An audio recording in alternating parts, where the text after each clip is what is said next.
Sastra channel நேயர்களுக்கு நமஸ்காரம். அனுதினம் ஆனந்தம் நிகழ்ச்சியில் உங்கள் அனைவரையும் சந்திப்பதில் மிக்க மகிழ்ச்சி.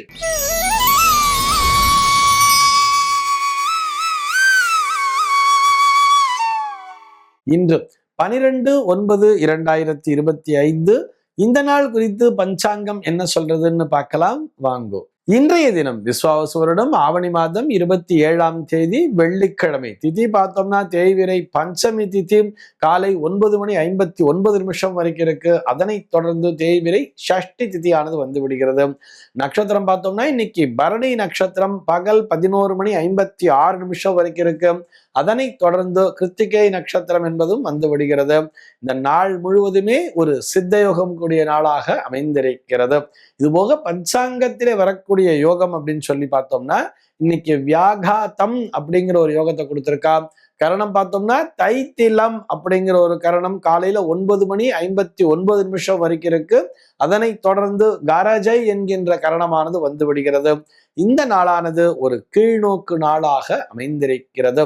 இன்னைக்கு என்ன ஸ்பெஷல் அப்படின்னு சொல்லி பார்த்தோம்னா இன்றைய தினம் பஞ்சாங்கத்திலே மகாபரணி அப்படிங்கிறத கொடுத்திருக்கா.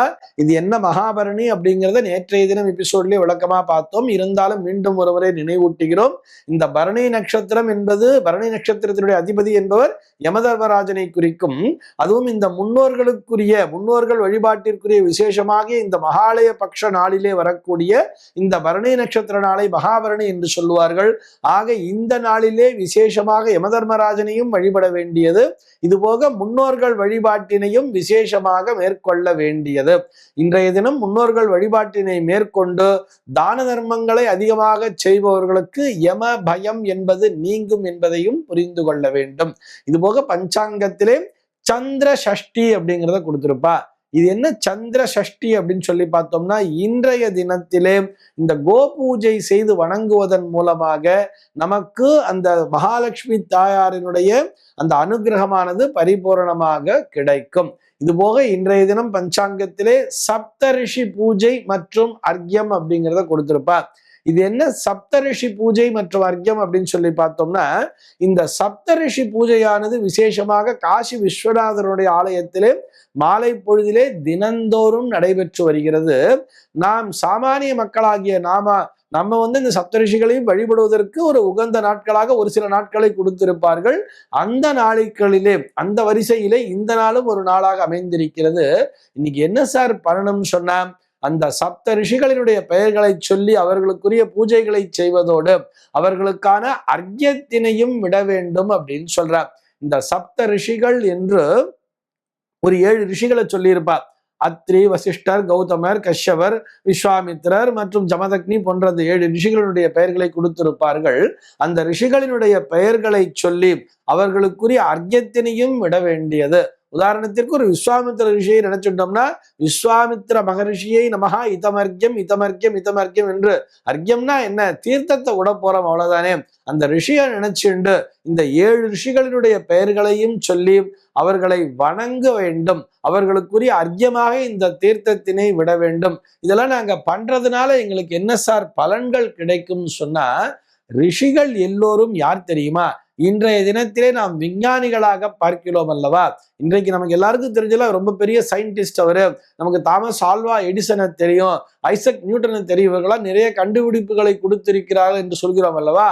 அதுபோலத்தான் அந்த புராண காலங்களிலேயே நமக்கு நிறைய கண்டுபிடிப்புகளை சொல்லி நாம் இப்படித்தான் வாழ வேண்டும், அதற்கு பின்னால் இருக்கக்கூடிய அறிவியல் காரணங்களை முன்னே கொண்டு அவர்கள் தங்களுடைய அந்த ஞான திருஷ்டியின் மூலமாக கண்டு நமக்கான வழிமுறைகளை வகுத்திருக்கிறார்கள் அல்லவா. இப்படித்தான் வாழ வேண்டும் என்கின்ற ஃபார்முலா எல்லாம் உருவாக்கி கொடுத்திருக்கா இல்லையா.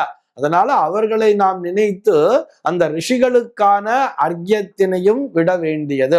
அதன் மூலமாக நம்முடைய அறிவு என்பதும் பெருகும், நம்முடைய உடல் பலமும் பெருகும், ஆன்ம பலமும் பெருகும். அதனால அவர்களுக்குரிய பூஜைக்குரிய நாளாக இந்த நாளானது பார்க்கப்படுகிறது.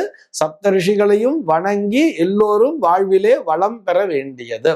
சென்னையை பொறுத்தவரை இன்றைய தினத்தினுடைய சூரிய உதயம் என்பது காலை 6:01 சூரிய அஸ்தமனம் என்பது மாலை 6:08 சந்திர உதயம் என்பது சரியாக இரவு 10 மணிக்கும் சந்திர அஸ்தமனம் என்பது பகல் 10 மணி 9 நிமிடத்திற்கும் சம்பவிக்கிறது. பிரம்ம முகூர்த்தம் பார்த்தோம்னா நாளைய தினம் அதிகாலை 4 மணி 26 நிமிடம் முதல் காலை 6 மணி 1 நிமிடம் வரையில் நீடித்திருக்கிறது. சென்னையை பொறுத்தவரை இன்றைய தினத்தினுடைய ராகு காலம் என்பது பகல் 10 மணி 34 நிமிடம் முதல் மதியம் 12 மணி 5 நிமிடம் வரையிலும், யமகண்டம் என்பது மதியம் 3 மணி 6 நிமிடம் முதல் மாலை 4 மணி 37 நிமிடம் வரையிலும், குளிகை காலம் என்பது காலை 7 மணி 32 நிமிடம் முதல் 9 மணி 3 நிமிடம் வரையிலும் சம்பவிக்கிறது. தினாந்தம் பார்த்தோம்னா இன்றைய தினம் இரவு 1 மணி 34 நிமிஷத்துக்கு கொடுத்திருக்கா. சூலம் பார்த்தோம்னா இன்றைக்கு மேற்கே சூலம் பகல் 10 மணி 52 நிமிடம் வரையில் இந்த சூல தோஷம் என்பது உண்டு. அதற்குரிய பரிகாரமாக வெள்ளம் தானம் விடுத்து விட்டு மேற்கு திசையை நோக்கி பயணிக்கலாம் அப்படிங்கிறதையும் சொல்லி இருக்கா. இந்த தகவலோடு இன்றைய தினம் நான் உங்களிடமிருந்து விடைபெறுகிறேன். மீண்டும் உங்கள் அனைவரையும் நாளைய தினம் சந்திக்கிறேன்.